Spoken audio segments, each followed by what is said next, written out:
ఇక TDP rebel ఎమ్మెల్యేల అనర్హత పిటిషన్లపై స్పీకర్ విచారణ నిర్వహించారు. TDP rebel MLA Vasupalli Ganesh విచారణకు హాజరయ్యారు. అనర్హత పిటిషన్పై వాసుపల్లి వివరణ ఇచ్చారు.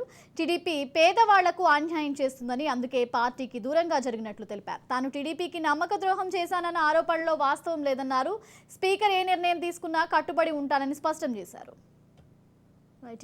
టీడీపీ రెబల్ ఎమ్మెల్యేల అనర్హత పిటిషన్లపై స్పీకర్ విచారణ నిర్వహించారు. TDP rebel MLA Vasupalli Ganesh విచారణకు హాజరయ్యారు. అనర్హత పిటిషన్పై వాసుపల్లి వివరణ ఇచ్చారు. టీడీపీ పేదవాళ్లకు అన్యాయం చేస్తుందని, అందుకే పార్టీకి దూరంగా జరిగినట్లు తెలిపారు.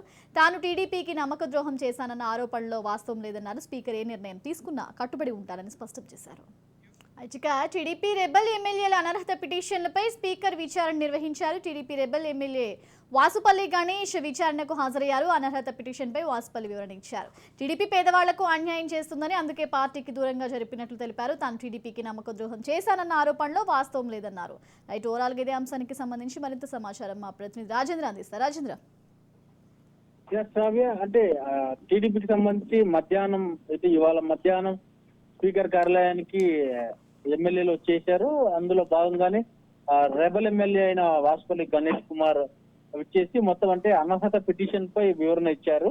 టీడీపీ పేదవాళ్ళకు అన్యాయం చేస్తోందని, పార్టీకి దూరంగా జరిగాను మాత్రమే అని చెప్పేసి ఆయన పేర్కొన్నారు. నేను టీడీపీకి నమ్మక ద్రోహం చేశానన్న ఆరోపణలో ఎలాంటి వాస్తవం లేదని చెప్పేసి కూడా స్పీకర్ ముందు చెప్పారు.